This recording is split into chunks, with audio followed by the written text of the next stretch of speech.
Mă aflam la Auschwitz de 3 săptămâni și încă nu puteam să o cred.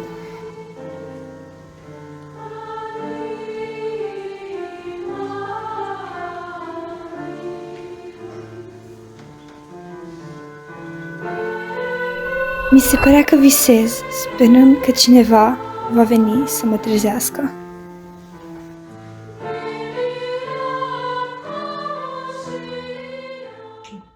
Bună seara, stimați telespectatori, și bine v-am regăsit! Eu sunt gazda dumneavoastră, Scurtu Alina, iar astăzi ne vom îndrepta atenția asupra unui subiect mai delicat, și acela este Holocaustul.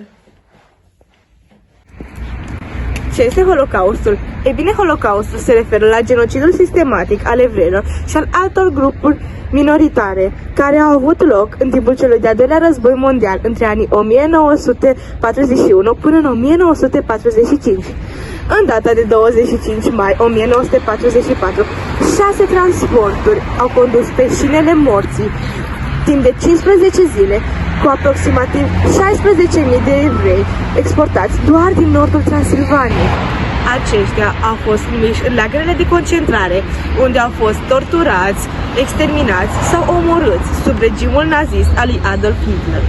Puțini dintre ei au supraviețuit, dar cei care au reușit au strâns din dinți, au luptat și într-un final au ieșit din casa groazei.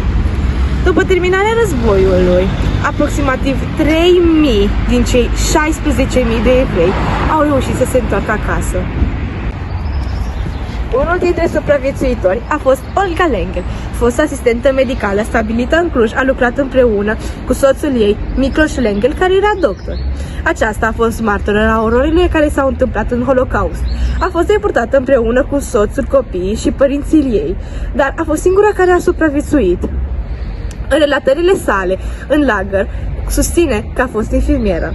Cu toate acestea, după terminarea războiului, Olga Lengel a reușit să transmită cuvintele redactând o carte. Cuptoarele morții este o redactare foarte emoționantă despre suferința dânsei. Prin cuvintele ei a reușit să aducă o rază de lumină în întunericul trecutului. Cartea ei este un testament al curajului și al speranței asupra celor mai întunecate momente ale istoriei.